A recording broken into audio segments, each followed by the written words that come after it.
बड़ी खबर, प्रधानमंत्री मोदी ने अब से थोड़ी देर पहले वीडियो कॉन्फ्रेंसिंग के जरिए जालियांवाला बाग के नए परिसर का उद्घाटन किया है।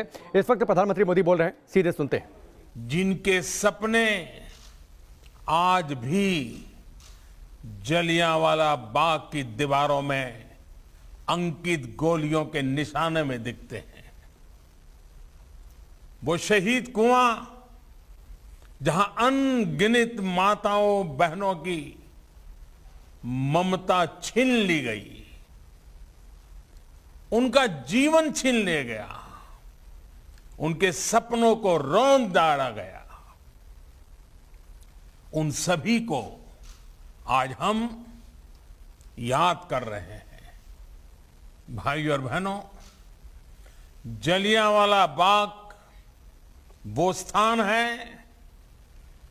जिसने सरदार उधम सिंह, सरदार भगत सिंह जैसे अनगिनत क्रांतिवीरों, बलिदानियों, सेनानियों को हिंदुस्तान की आजादी के लिए मर मिटने का हौसला दिया। 13 अप्रैल 1919 के वो 10 मिनट हमारी आजादी की लड़ाई की वो सत्य गाथा, चीर गाथा बन गए, जिसके कारण आज हम आजादी का अमृत महोत्सव मना पा रहे हैं। ऐसे में आजादी के 75वें वर्ष में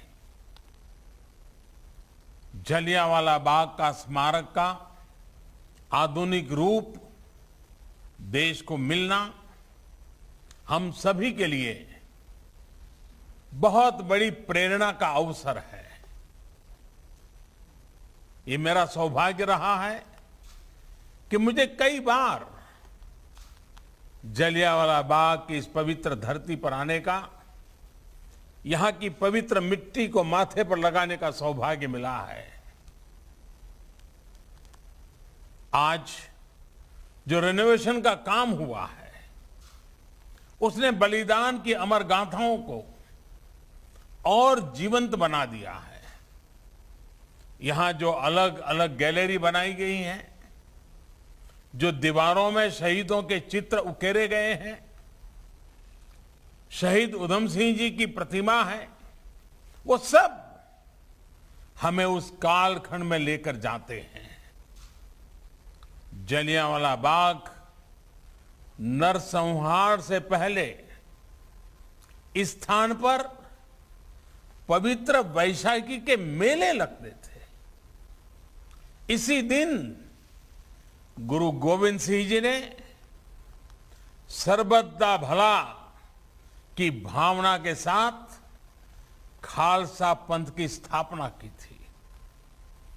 आजादी के 75वें साल में जालियांवाला बाग का ये नया स्वरूप देशवासियों को इस पवित्र स्थान के इतिहास के बारे में, इसके अतीत के बारे में बहुत कुछ जानने के लिए प्रेरित करेगा।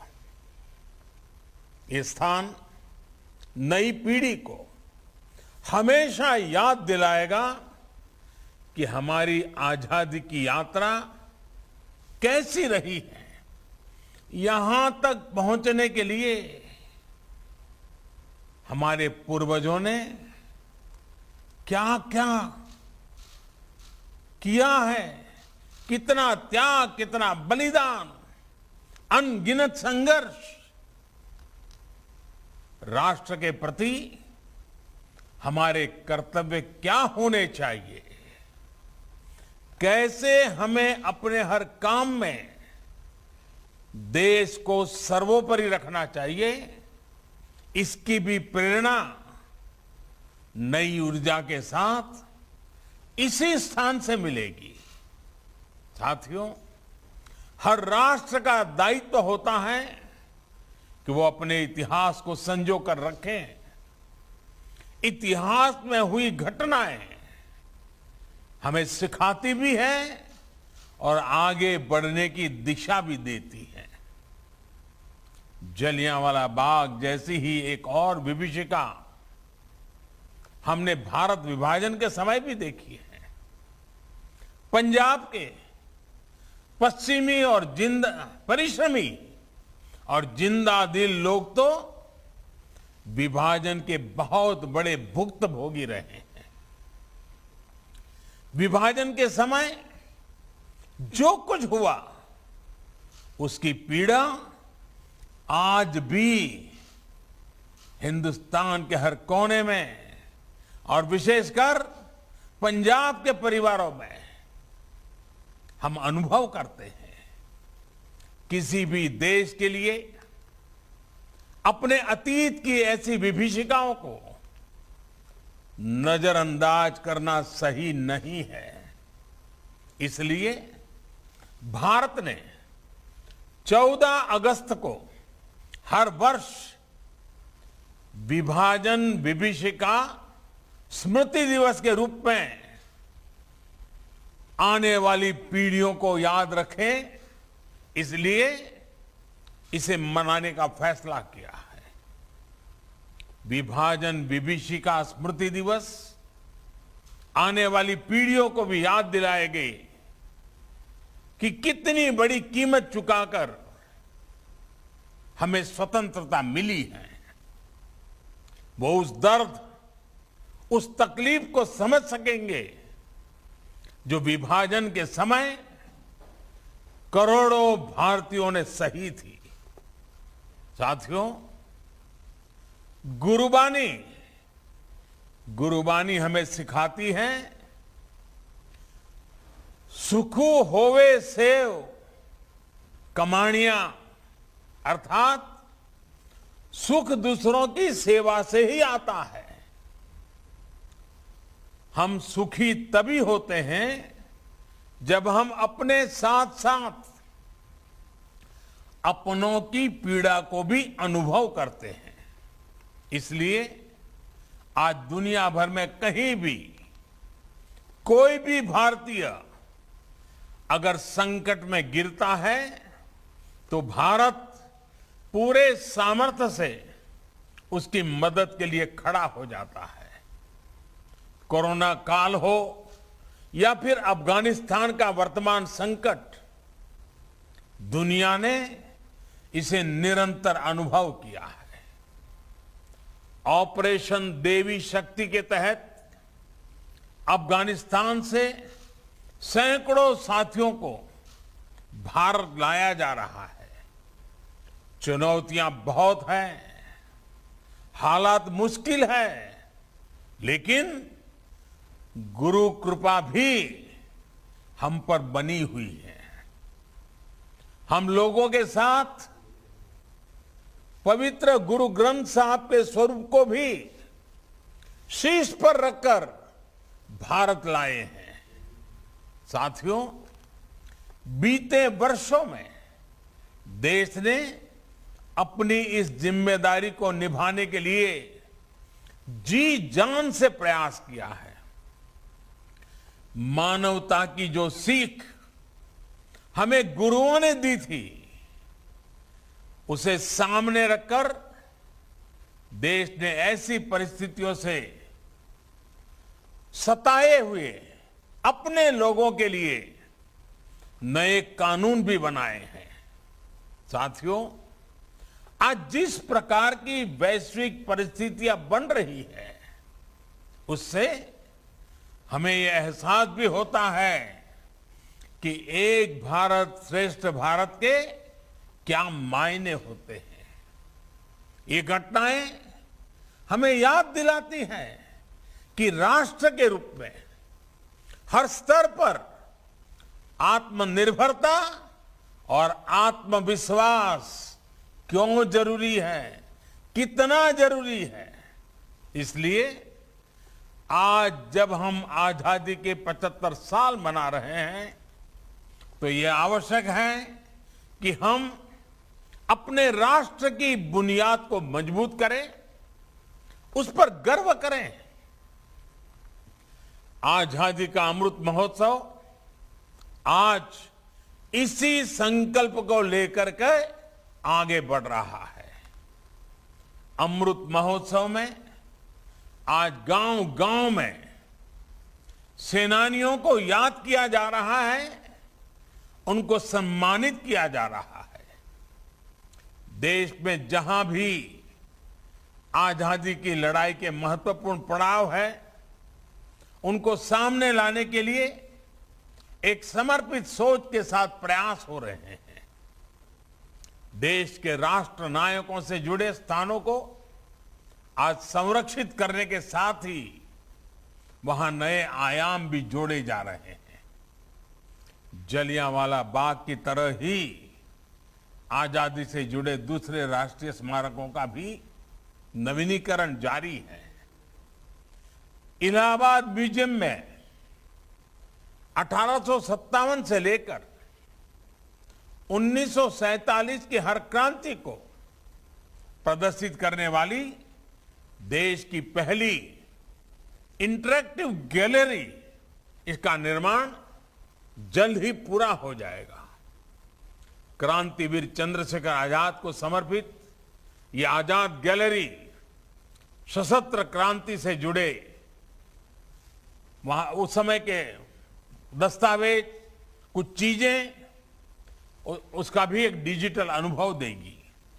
इसी प्रकार कोलकाता में विप्लवी भारत गैलरी के में भी क्रांति के चिन्हों को भावी पीढ़ी के लिए आधुनिक तकनीक के माध्यम से आकर्षक बनाया जा रहा है।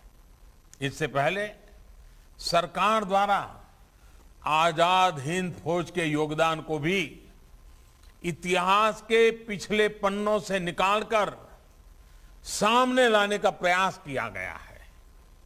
अंडमान में जहां नेताजी ने पहली बार तिरंगा फहराया, उस स्थान को भी नई पहचान दी गई है। साथ ही अंडमान के द्वीपों का नाम भी स्वतंत्रता संग्राम के लिए समर्पित किया गया है।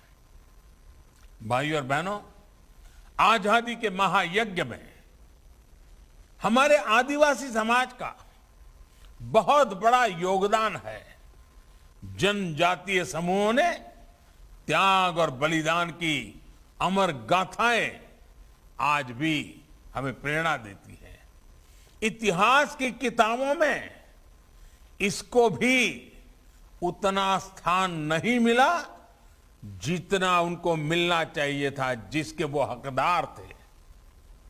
देश के 9 राज्यों में इस समय आदिवासी स्वतंत्रता सेनानियों और उनके संघर्ष को दिखाने वाले म्यूजियम पर भी काम चल रहा है।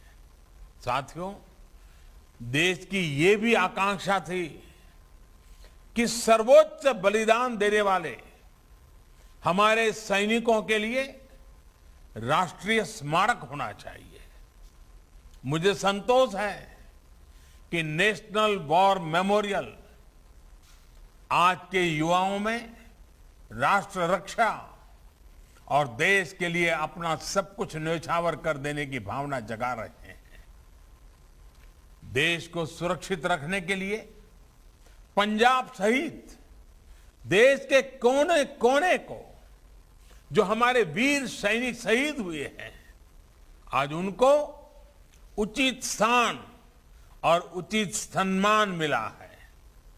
इसी प्रकार हमारे पुलिस बेड़े के लोग, हमारे जो पुलिस के जवान हैं, जो हमारे अर्धसैनिक बल हैं, उनके लिए भी आजादी के इतने दशकों तक देश में कोई राष्ट्रीय स्मारक नहीं था।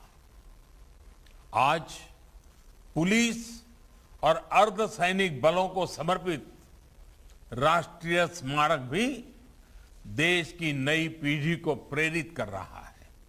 साथियों, पंजाब में तो शायद ही ऐसा कोई गांव, ऐसी कोई गली है जहां शौर्य और सुरवीरता की गाथा न हो। गुरुओं के बताए रास्ते पर चलते हुए पंजाब के बेटे बेटियां मां भारती की तरफ टेढ़ी नजर रखने वालों के सामने चट्टान बनकर खड़े हो जाते हैं।